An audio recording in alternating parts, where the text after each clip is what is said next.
In this quick video, we're going to look at the different practical techniques that can be used to oxidize alcohols, with specific reference to primary alcohols forming aldehydes and carboxylic acids. You should already be aware of two methods, distillation and reflux, but you may not be fully aware of what is involved.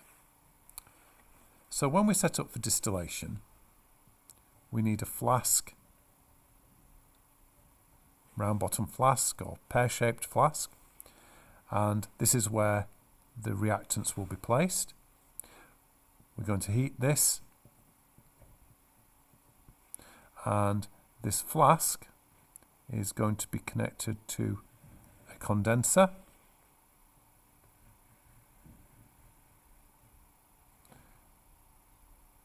and in the top of this, which is called the still head, we don't need to worry about that too much, there needs to be a thermometer.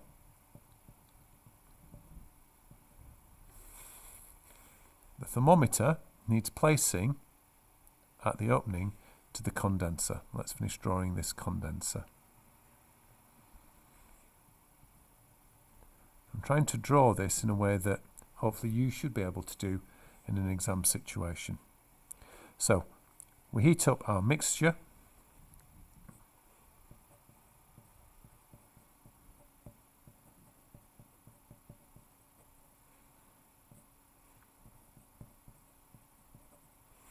in our flask, all of which needs to be labelled.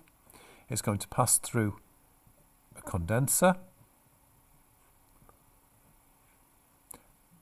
Now the point of the condenser is to turn the hot gases back into a liquid, so the condenser needs to be cold. So we're going to attach it to the cold water taps, and the cold water goes in at the bottom of the condenser and water comes out at the top. Now obviously we don't want this stuff coming all over the desk. We need to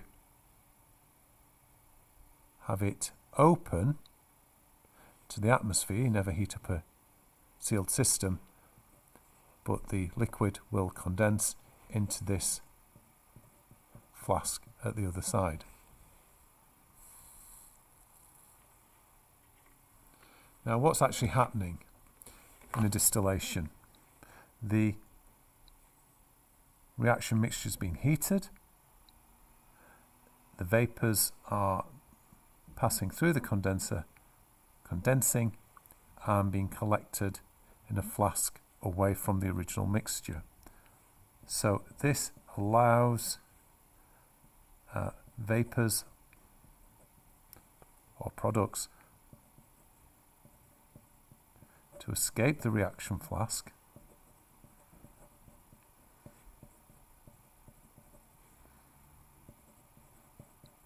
before being condensed. And in this case, with a primary alcohol, the distillation produces an aldehyde. As an example, we could use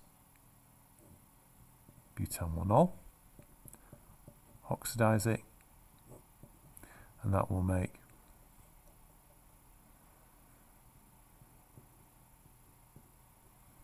you don't have to draw this hydrogen in.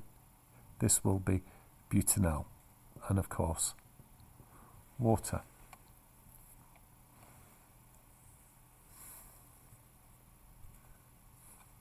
Now if we're going to do a reflux, the point of a reflux, again here is our reaction vessel with our reaction mixture.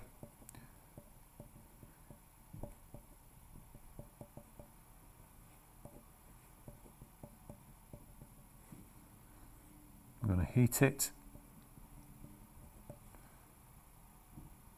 It's connected to a condenser directly above the flask. Again, we're going to need to label condenser with water in and out.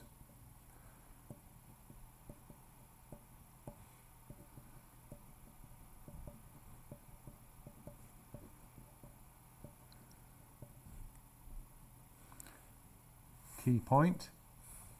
No bung or anything in the top. It's got to be open to the atmosphere. You don't heat a sealed system. We've got continual heating.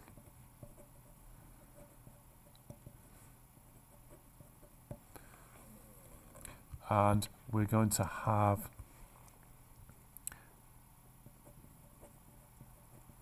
vapours condensed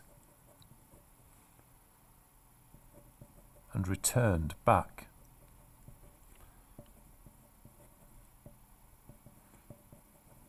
to the reaction flask. In this system, we end up with carboxylic acid. So if we started with our butan 1-ol, 1, 2, 3, 4, don't forget 2 oxidizing agents, we're going to end up 1, 2, 3, 4 with a carboxylic acid and still the 1 mole of water. Now we might have in here as well some anti-bumping granules. Now, what on earth is the point of an anti-bumping granule? Well, simply to stop bumping happening. Bumping is when you get big bubbles forming in the liquid as it starts to turn from a liquid into a gas.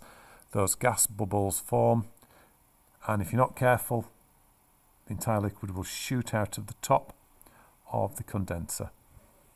It can happen over here if you get, it'd be nice to have some anti-bumping granules in there as well, because if you get a bump here, the liquid will shoot out and end up over in the flask over on that side. So the point of an anti-bumping granule is it increases the surface area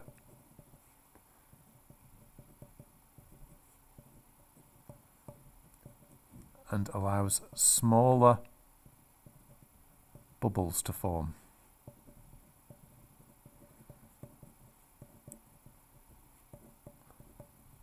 Stops, or it reduces the chance at least, of bumping big bubbles.